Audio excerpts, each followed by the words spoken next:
Empieza a golpear las puertas. Doctor Sayago, por favor. ¿Viste? Muy acongojado. Entonces, el que se levanta es mi papá. ¿Qué pasó? Dice mi papá. Se escuchaba, nosotros de la pieza escuchábamos. Y se escuchaba que no puede ser. ¿Viste? Que mi viejo gritaba, no puede ser, no puede ser. Entonces, bueno, ahí ya nos levantamos y estaba el hermano Willy, que lo habían llamado de la policía de Cruz del Eje para reconocer el cadáver. Y a esa noche, la noche anterior. Y que sí que era Willy. Y que le habían dado 11 balas.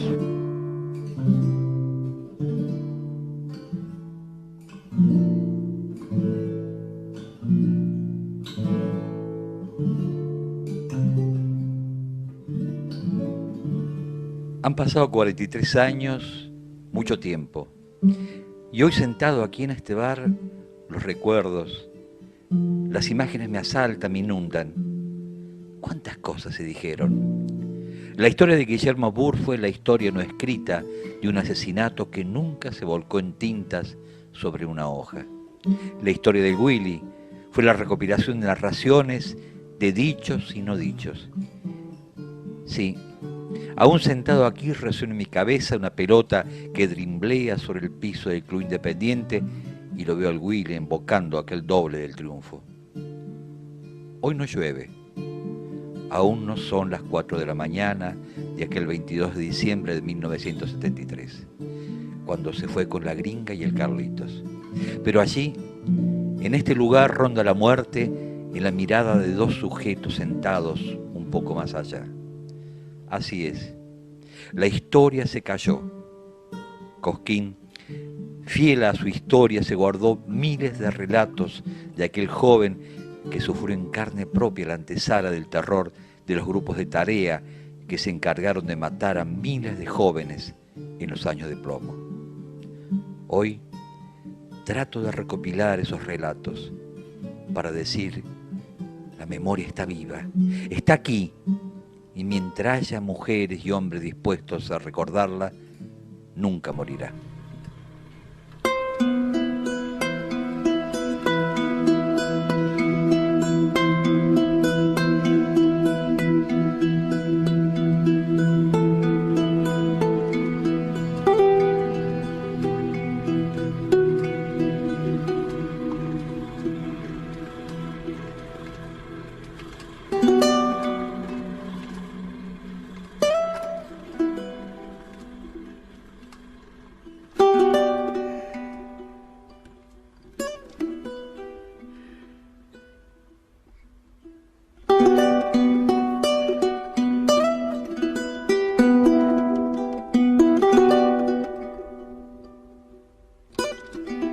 Era el 22 de diciembre de 1973. Hasta este lugar llegó Carlos Candoli, Olga Sayago y Willy Burr. Cuando desciende del vehículo, frente a su domicilio había otro estacionado, aparentemente un Peugeot 404.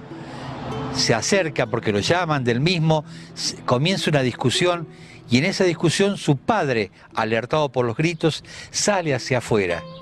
Cuando sale le pregunta, ¿qué es lo que pasa, Willy? Willy se da vuelta y le dice, nada, no te hagas problema, voy hasta la comisaría y regreso. Esas fueron sus últimas palabras.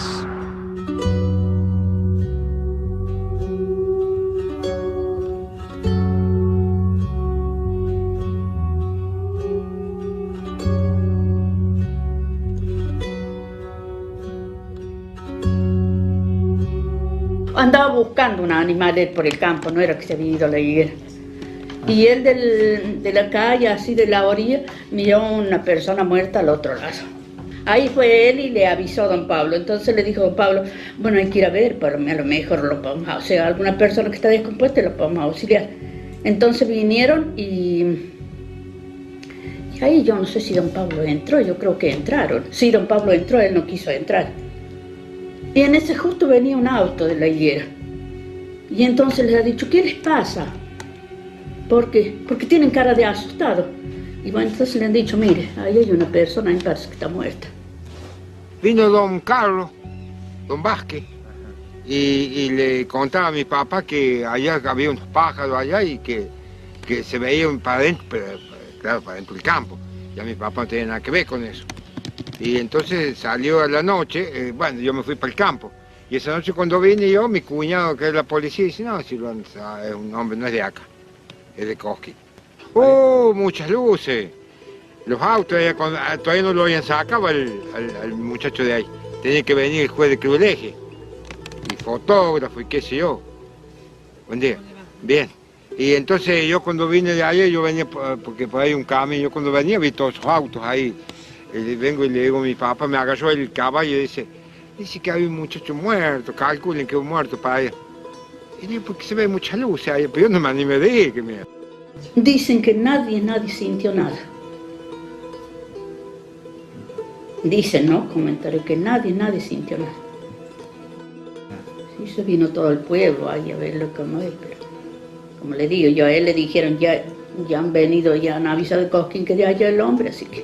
Se lo notaba Nunca quiso raro. salir la foto en ese momento. En mi foto de los 15 sale únicamente De espaldas. de espalda sale. Entonces yo le pido, porque era mi adoración.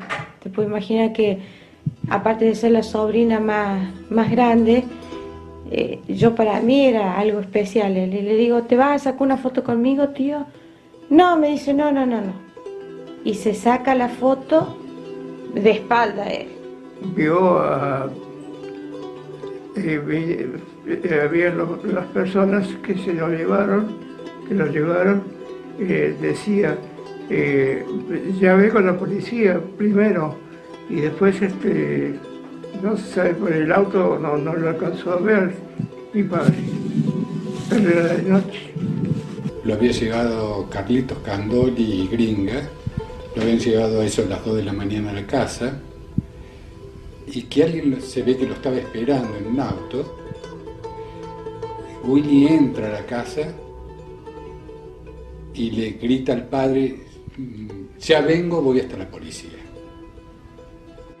¿Y cuando era El perro que tenía el duque era marísimo.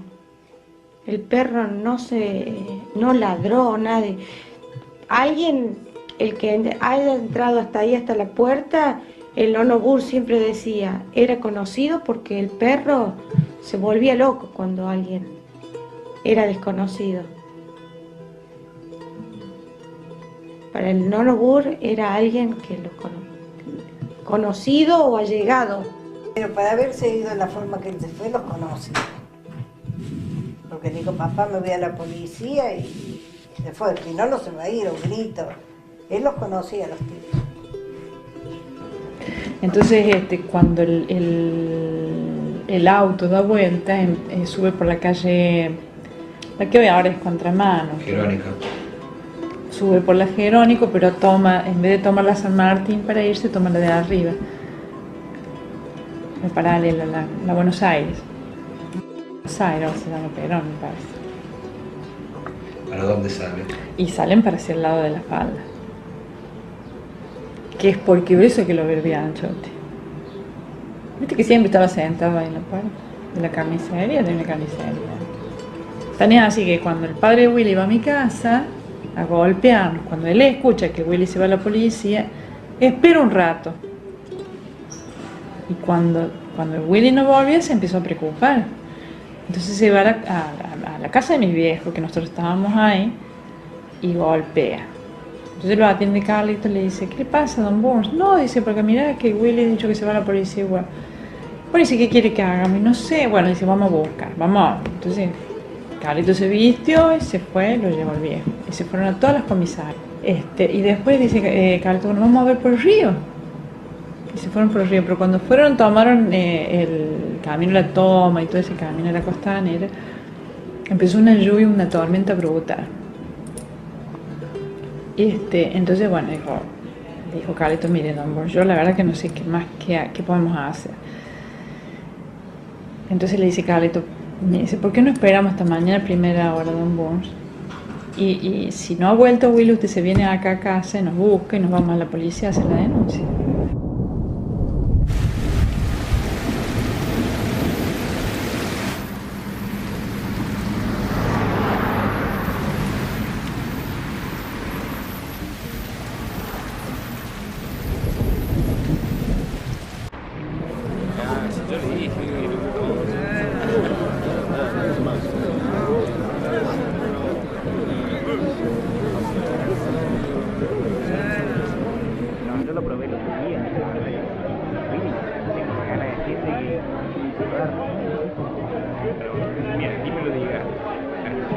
Chao.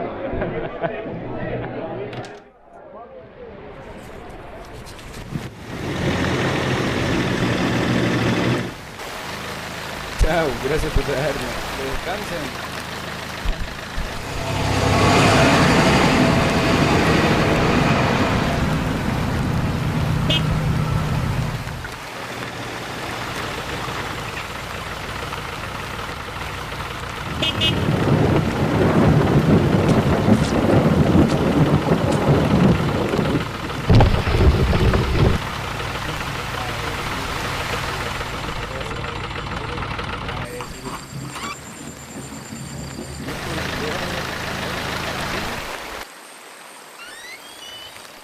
¿Qué pasa, hijo? ¿Qué ocurre? Papá, me llamaron de la policía. Ya vengo.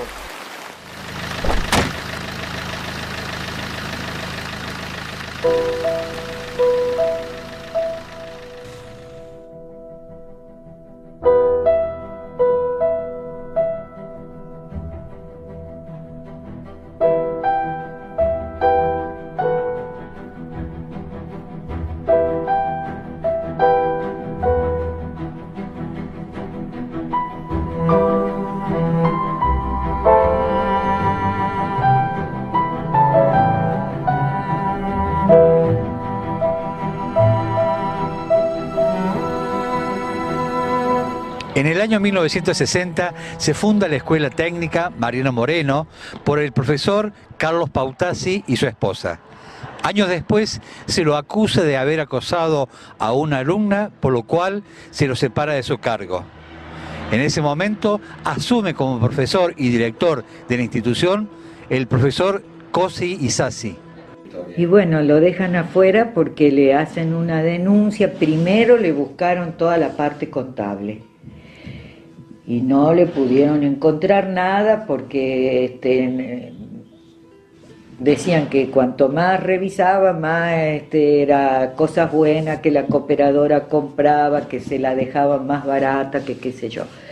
Y después esta chica Vargas, que hacía 5 años que Carlos le contó, vio que le dijo: usted tiene que venir mañana, no puede bajar, que era la amante de Soria, hace la denuncia de que él la había llevado al dormitorio. Si usted hubiera visto dónde vivíamos nosotros, no lo podía creer, que no se pudo comprobar ni nada, pero por, ¿cómo le pusieron? Por agentes no, de oficio, ¿cómo se dice? Que entonces lo dejaban cesante, no lo exoneraban, lo dejaban cesante porque no pudieron comprobarlo. Cuando entra Cosi Isasi, que ya en el consejo estaban con Cosi Isasi, Pichón, Bustos, ¿quién más? Santa Fe, Ribota, Gladys, yo y no sé quién otro más. Nos pone uno en el concepto, entre todas las cosas, en uno que es muy importante. Yo donde tenía 5, ahora me encajaba un 1. Hay un hecho que caracterizó las amenazas por parte de Dirección hacia Ugarte, es cuando, lo recuerdo, Ugarte en ese momento había en el pasillo una gran mesa de madera y una de las alumnas, que no me acuerdo en este momento cómo se llama, deja el portafolio. Se decía en ese momento que esa alumna andaba con el director. Esto es puterío, sucedió. Ugarte va y revisa y encuentra una carta de Cosi Isasi dirigida al alumno. Entonces Ugarte, como agarró el auto, se fue a Córdoba, lo denunció. Yo creo que ahí viene todo después el problema de Ugarte. Lo denuncia porque efectivamente ahí demostraba en esa carta que Cosi Isasi andaba con la alumna. Y viene un chico y trae, y dice, este portafolio estaba ahí en la galería. ¡Pum! Lo tira ahí en lo que era sala de profesores. Yo me acuerdo de Pichón, de Ugarte. Usted sabe que lo que yo no lo tengo presente es a Willy, pero debe estar. Si firmó, debe haber estado Willy. Y Y bueno, dice Ugarte, bueno, vamos a ver de quién es. Entonces abre y mira una carpeta sin nombre, qué sé yo, bueno, en un libro saltan esos dos papeles. Y él enseguida dice, letra de Cosi. Se enfermaba Cosi Sassi, el que tomaba la dirección era Oria. O sea, porque lo reemplazaba. Entonces era totalmente distinto el manejo de Cosi Sassi en la dirección que Oria. Y si Oria ponía orden. Orden con los maestros de taller, orden con Fili Soria, que no le gustaba trabajar. ¿Cuál fue el problema de mi marido con Soria? Que mi marido era jefe de talleres y Soria era maestro de electrónica. Y Soria le pedía dinero a los chicos para comprar material y después no hacían nada. Entonces iban los padres a la escuela, se quejaban con mi marido, que era jefe de taller, y mi marido le decía, pero si ustedes no hacen una denuncia, yo no puedo actuar. Entonces Soria iba y se ve que los amenazaba y ninguno se presentaba. Y mi marido tuvo muchos problemas porque mi marido lo denunciaba a Soria en Demes porque iba armado a dar clase, porque él pertenecía también a la policía de Cosquín, tenía la radio. Pero ¿qué pasaba? Él estaba muy bien con los de Demes, porque le había puesto todas las radios, todos los intercomunicadores en Demes. Entonces ahí tuvo varios sumarios con Soria. Sumarios que por las denuncias que él le hacía.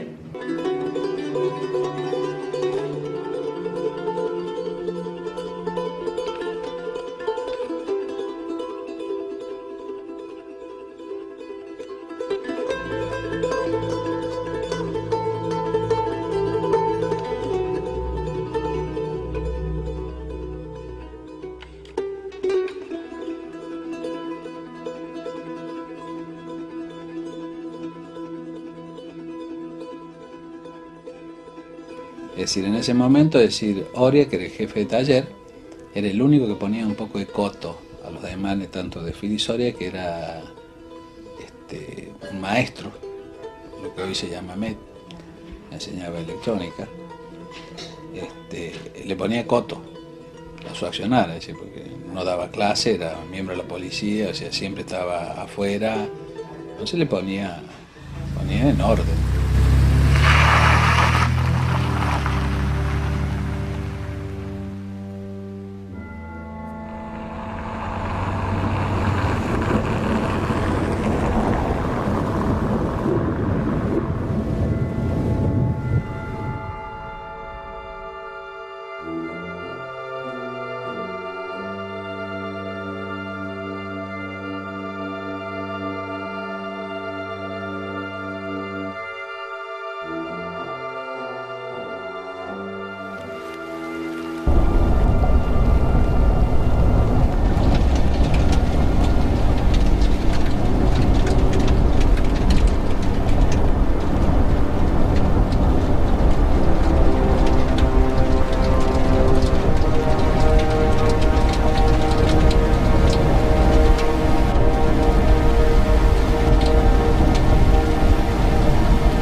Bueno, y después fue el velatorio me parece que lo habían hecho en la misma cuadra de mi casa, en la calle Corrientes. Al 700. Sí. Y bueno, y en ese lugar estábamos allí todos y lo volantearon, ¿no? Tiraron unos volantes. Que decía que, bueno, que lo habían matado, la FAL se hacía cargo del crimen, que lo habían matado por traidor a la causa. cuando ni siquiera era peronista el pobre Willy. Era un mundo de gente. Nunca había visto tanta gente. Las condolencias, ¿no? Hacia mi papá, hacia mi abuelo. Muchísima gente. Así como la cantidad de estas que había firmado, ¿viste? Yo creo que la mayoría de todos Cosquín estaban. El pueblo entero. No me olvido más, ¿no? Más vale que estaba cajón cerrado, ¿no? Porque cuando nosotros hablamos con los abogados y les mostramos el volante y todo lo demás que estaba hecho a máquina, se veía que saltaba una letra y dice, nunca nadie, ninguna organización hace un volante a máquina. Primera cosa, precisamente porque los peritajes son muy fáciles. Esto nos explicaban los abogados de FIT, Mondasi en este caso. Y entonces dijo, si nosotros logramos que se pueda hacer un peritaje, ¿quién puede llegar a hacer un peritaje? Nosotros decíamos, ¿quién puede ir que sea de confianza, que sea una persona honesta, seria, que sea de confianza y que se juegue en una cuestión así? Entonces, bueno, inmediatamente, porque teníamos desconfianza de Soria, porque eran todos maestros de enseñanza práctica, teníamos todo lo que estaba en los talleres que nos daba más, es decir, el que se nos planteaba como una persona seria, una persona que no andaba en estos enjuagues, una persona que podía dar una respuesta a esto, era Oria. Se descubre, él hace el peritaje y cuando vienen los abogados dice que sí, que es la máquina de él. Y trae otro escrito donde saltaba la misma letra. Y viene Ugarte. Y mi marido sale, no teníamos la planta alta, sale y le dice, ¿viste lo que le pasó? No sé si le decía Flaco, no sé cómo le decía a Willy. ¿Viste qué le pasó a Willy? Entonces mi marido le cuenta. Ya lo habían encontrado a Willy. Yo no sé si eso fue antes del velatorio, del entierro, eso no me acuerdo. Y Ugarte le dice, pero si lo han matado a Willy, que era tan bueno, ¿qué va a pasar conmigo? Dice Ugarte. Y se fue. Y ese día, el 24, eso me acuerdo seguro, viene Norman Fernández, mi marido estaba acostado, y Norman le dice, Pichón, le decían a mi marido, mira Pichón, vos tenés una denuncia que hizo tu director de comunista en la policía. Mi marido dice, pero yo comunista, sí, y él no fue a la policía para nada. Y después viene Ugarte y le dice, mira Pichón, yo me voy. Sí, se sospechaba más de Soria porque él era policía. Claro. Entonces, y trabajaba en la técnica, trabajaba en los talleres de la técnica. Entonces, ¿cuál era la síntesis que nosotros hacíamos? Si hay alguien que ha venido para llevar a la policía, tiene que ser alguien que lo conoce. Porque vos no te subís al auto así nomás, si no lo conoces. ¿Y quién era la policía que conocía a Willy? Y era Soria, que era compañero de la escuela.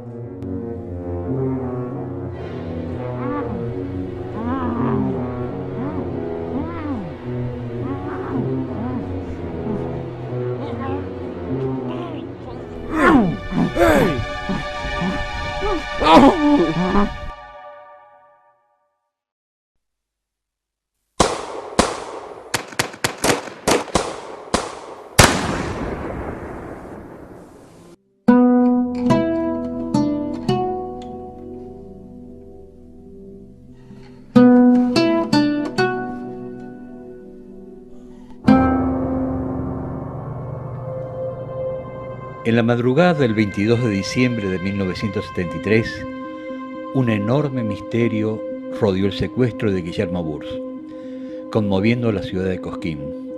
No bien conocido el episodio, muchos de sus íntimos amigos y familiares comenzaron a investigar.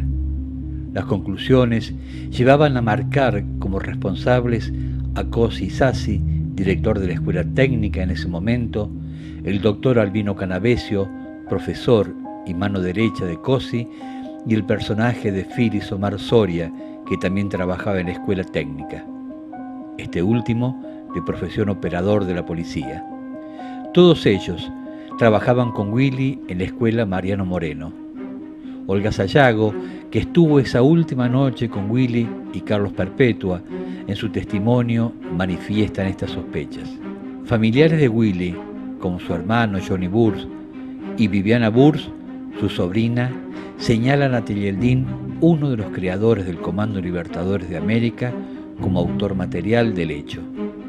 2 años después del asesinato de Willy, Alberto Luna, profesor de la misma institución, fue detenido arbitrariamente durante unos meses. Finalmente, llegada la dictadura militar, es secuestrado Elber Oria, también profesor de la Escuela Técnica.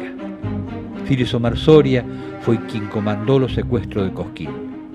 Gladys Soria, la esposa de Elber y sus hijos, en un extenso reportaje, testimonian acerca de aquellos días. Todos estos sucesos guardan íntima relación entre sí y forman parte de nuestro intento de esclarecer esta historia. Apuntábamos un poco a la escuela porque era el lugar de actuación de él. La vida de él era muy conocida. Y sonaba muy extraño eso que dieran por sentado de que podía haber desaparecido. Para nosotros era absolutamente inexplicable.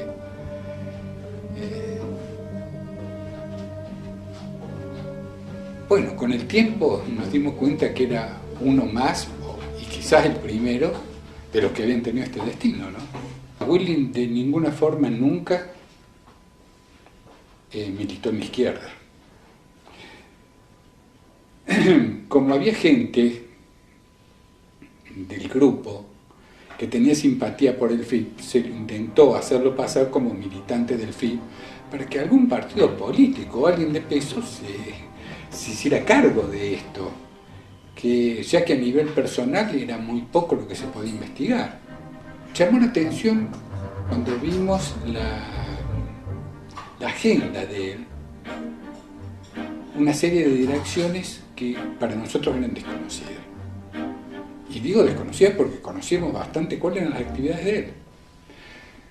Y tenían que ver muchas direcciones o con Río Tercero, o con Villa del Dique. Cuando tratamos de averiguar la procedencia de esas direcciones, nos encontramos con que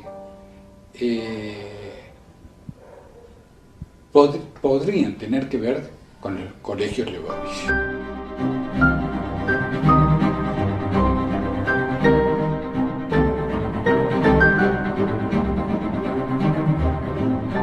El pueblo de Cosquín a todos sus niveles se encuentra profundamente conmovido por el secuestro y posterior asesinato de uno de sus hijos, de un hombre joven como era Guillermo Tomás Burs.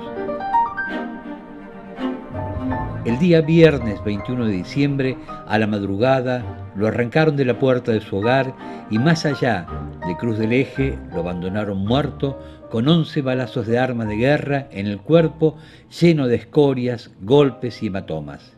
¿Quiénes lo mataron así, en forma tan bárbara y por qué?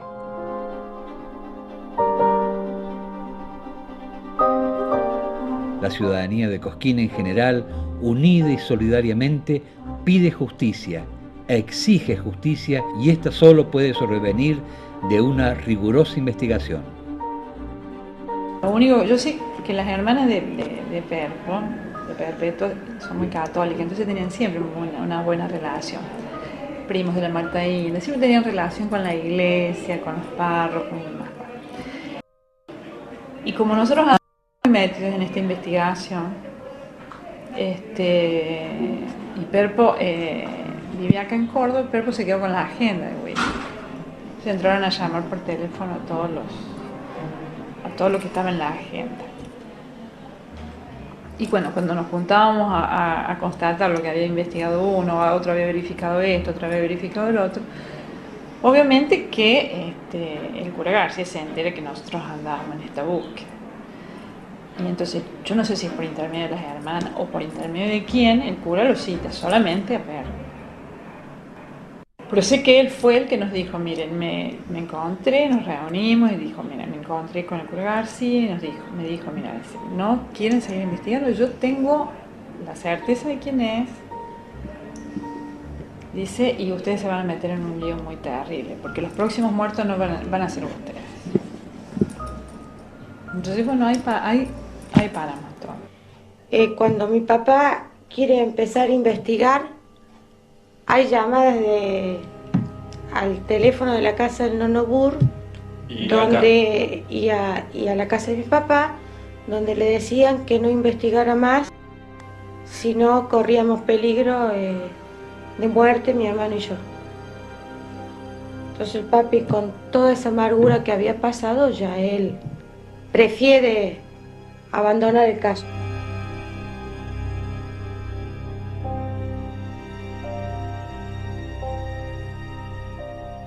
Creo que Willy tenía cierta ideología bastante reaccionario.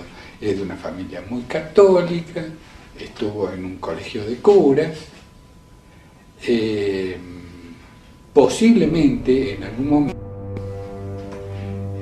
haya querido hacer un viraje y no le dejaron hacer el viraje, pero no es porque fuera un militante de izquierda.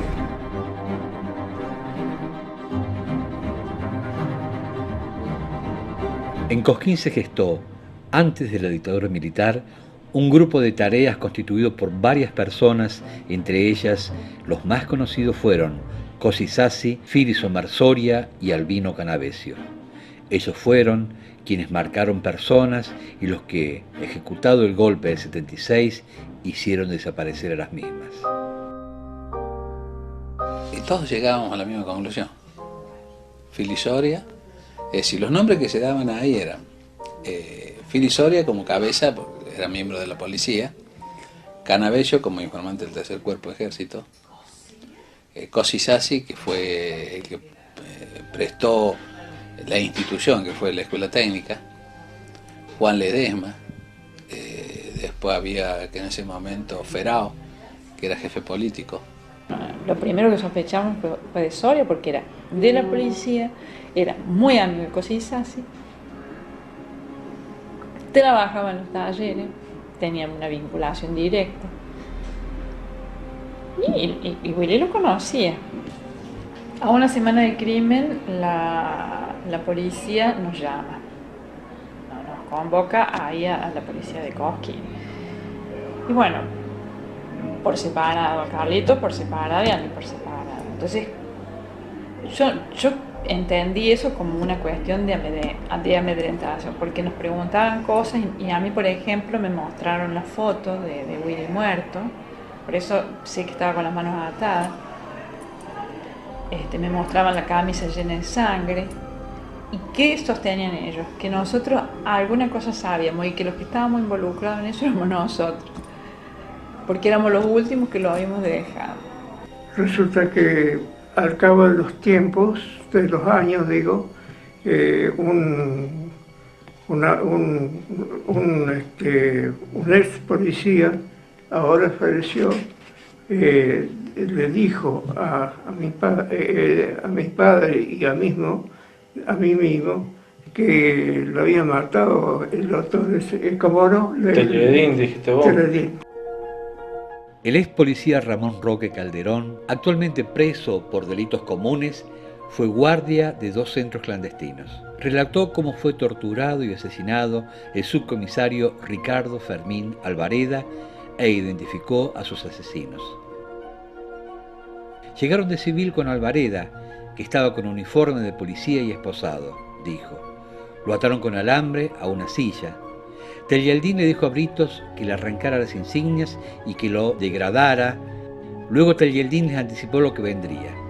Esto le va a servir de ejemplo para el día que traicionen a la policía.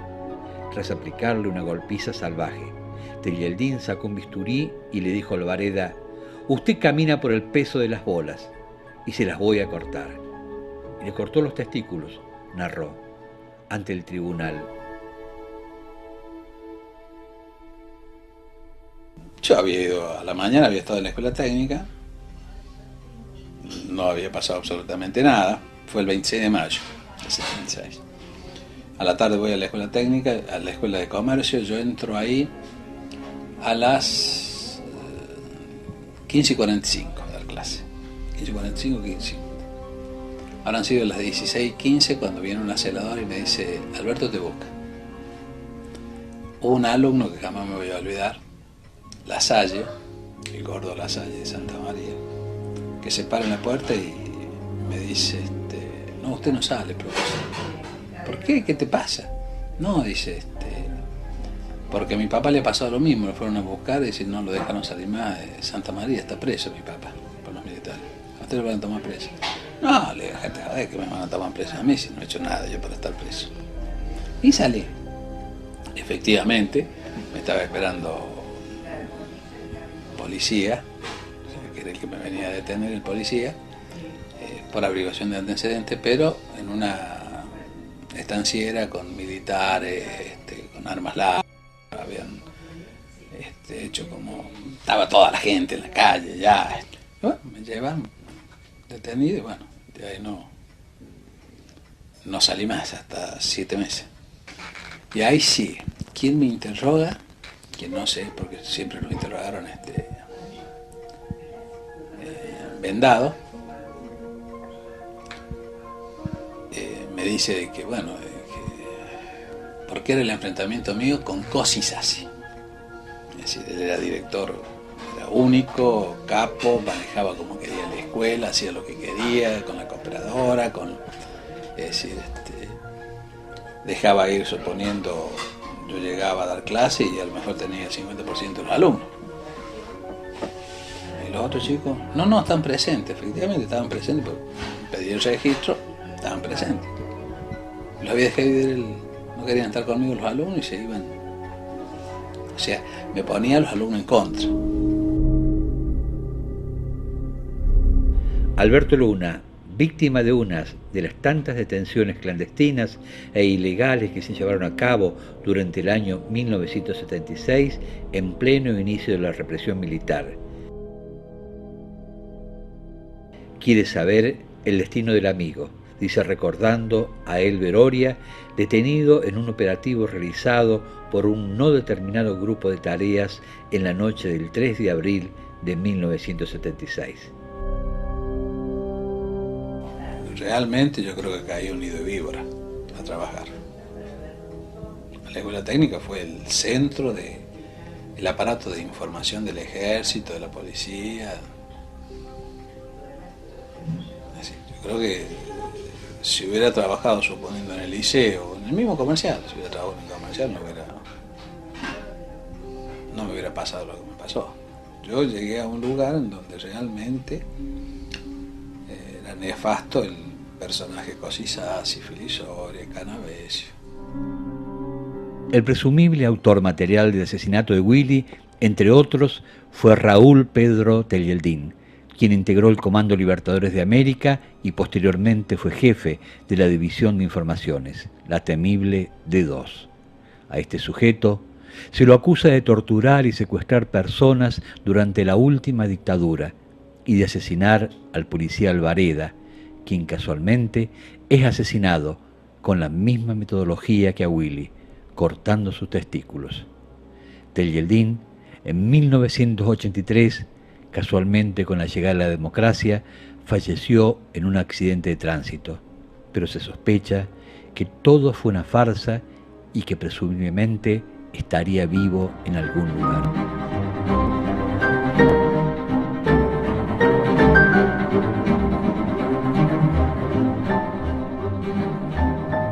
Aquella noche del 3 de abril de 1976 fueron desaparecidos de la ciudad de Cosquín Elber Oria, Jacobo Lerner y Víctor Boichenko. Oria había participado del peritaje de la máquina de escribir, a raíz del volante falso que circuló en el velatorio de Willy, queriendo responsabilizar a una determinada organización armada del hecho y con esto desviar la investigación. Nos preguntamos, ¿ese fue el motivo de su secuestro? ¿Sus denuncias contra el director Cosi Sassi? Lo cierto es que así lo sospechan quienes fueron partícipes de esta historia. Esa noche vino un señor que iba a terminar un trabajo de albañilería.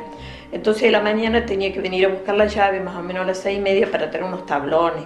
Bueno, cuando golpean la puerta fuerte, yo bajo con la llave. Cuando abro el vidrio de la puerta del frente, me encuentro con con un tipo que me estaba encañonando y yo no tenía ni la menor idea qué era eso. Yo cierro la puerta y él le pega con el arma que tenía, que no sé qué arma era, y rompe el vidrio. Y yo me siento en esa entradita que tiene la puerta, me siento ahí en la escalera, estaban todos, mi marido, mi hijo, mi hija, con la nena en brazo que tenía 3 años y eso, toda mi familia en la escalera. Yo no sabía ni qué era, ni qué pasaba, nada. Yo les di la cara a todos, acá no estaba con la cara tapada, nada, estaban cara descubierta. Entonces le dijeron, identifíquese. Mi marido le dijo, Elber Oria, y a nosotras a las 4 mujeres nos cerraron, nos llevaron una pieza de la planta superior. A mí me llevaron a una pieza, garaje. Garaje que había acá. En realidad no sabían bien. ¿Vos tenías cuántos años? Yo tenía 16 años. Me vendaron, me tuvieron ahí, no sabían a quién buscaban mucho y después me hicieron subir la escalera y ahí me di cuenta que no estaba mi papá. Y él lo tiran en la pieza, lo cierra y él dice, lo llevaron al papi. Entonces en un momento se abre la puerta y salimos todos. Y uno de ellos, que es los que vimos nosotras dos la cara, uno de ellos, desde el descanso de escalera, yo no tenía la baranda en la escalera del living, saltó aquí hasta la punta. Entonces yo, cuando salgo, ya los autos se iban. Era un Ford Falcon color beige, así, un R12 blanco y un Peugeot que fue para el otro lado. 15 días después, un sábado a la mañana, porque mi marido tenía taller, aquí al lado tenía el taller, y era un chico que trabajaba en el taller, y el taller se abrió, siguió trabajando.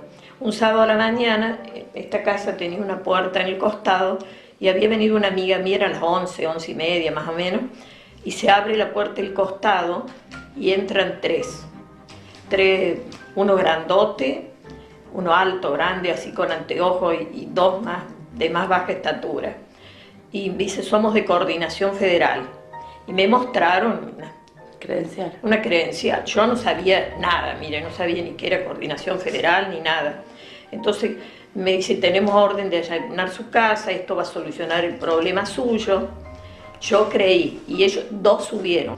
Y después, cuando ellos se van, Lila dice... Tocaban cosas. Lila dice, abrieron tu ropero.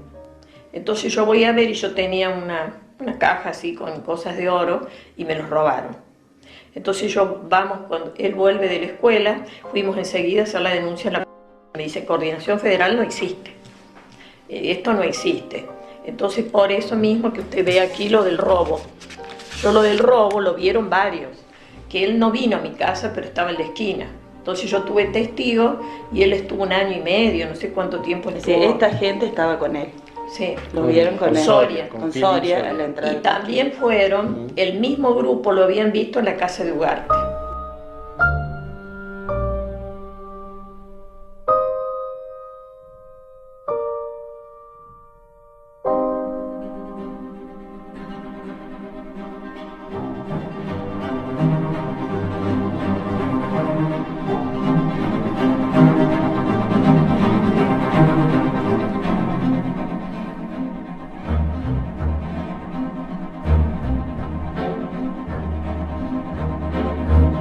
El único indicio fue el de Fesia, que Fesia vino aquí y como le contó mi hijo, que preguntó por mi marido, creía que mi marido lo habían soltado. Él dijo que había estado detenido juntos, que estaban tirados en el suelo los 2 al lado y que a la noche, cuando la vigilancia era menor, ellos se hablaban. Entonces mi marido le había dicho que en ningún momento, no sabía ni por qué, que a mi marido iba a interrogarlo, no sé si interrogarlo, decirle cosas, un hombre que se llamaba, y él dice, yo lo asocié con las lámparas, Félix Omar Soria. Mi papá no tenía nada, nunca hizo nada, más que preocuparse por este pueblo, tratando de hacer circuitos, mejorando la escuela, con sus alumnos, de tener amigos, no hizo nada. Aparte hubiera tenido alguna ideología, no importa, pero nunca hizo nada. Entonces todos nosotros desde ese momento lo empezamos a esperar, juntábamos las pruebas, juntábamos todo, anotábamos las cosas que nos pasaban. Justo el 3 de abril del año siguiente fuimos y yo pedí hablar con él. Yo siempre me cruzaba, me cruzaba en el pasillo, lo veía en las reuniones, todo, y yo muchas veces le pregunté. Y él decía, yo no sé nada, yo no sé nada. Y yo seguí trabajando en la misma escuela. Y justo al año vamos y nosotros tres. Y le dije, mire Soria, yo le ofrezco lo que tengo yo. Y para que usted nos dé una noticia de mi marido. Y él nos dijo, ¿me dan tiempo? No lo negó, ¿te acuerdas que no lo negó? No. En el hall al frente de la escuela técnica. No lo negó y fueron pasando los meses y yo cuando le iba diciendo, todas las veces que lo encontré y yo le preguntaba ¿cuándo? Ya va a tener noticias, ya va a tener noticias. Ninguno de los 4 firmantes hemos visto a su marido en La Perla, pero yo soy testigo de que un militar me dijo que habían estado allí, y estoy dispuesta a notificarlo donde usted lo crea conveniente. Con la llegada de la democracia, Teresa Meschiati, detenida durante la dictadura en La Perla, y otros testigos más de aquellos días de tortura y horror, ofrecieron sus testimonios a las víctimas y familiares de desaparecidos. Fue así que Gladys Castellanos de Oria se contactó con ella preguntando por su marido y recibió esta carta. Teresa fue contando su vivencia y le dijo que ella no estuvo con su esposo detenida, pero que supo a través del sargento Manzanelli, su torturador, que la visitaba y controlaba mientras ella vivía en Cosquín, que estuvo secuestrado en La Perla.